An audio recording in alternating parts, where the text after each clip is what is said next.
ராமநாதபுரத்தில் தனியார் அறக்கட்டளைகள் மாவட்ட பார்வை இலக்கு தடுப்பு சங்க வார்டுகளின் சார்பில் இலவச கண் சிகிச்சை பரிசோதனை முகாம் நடைபெற்றது. முகாமில் பங்கேற்றவர்களுக்கு கண் அழுத்த பரிசோதனை, கண் சதை தொடர்பு, சர்க்கரை நோய் பரிசோதனை, உயரழுத்த பரிசோதனை ஆகியவை மேற்கொள்ளப்பட்டன.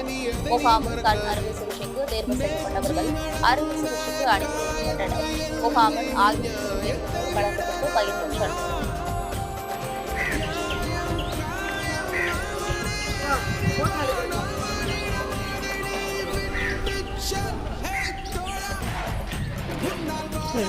அங்கிட்டு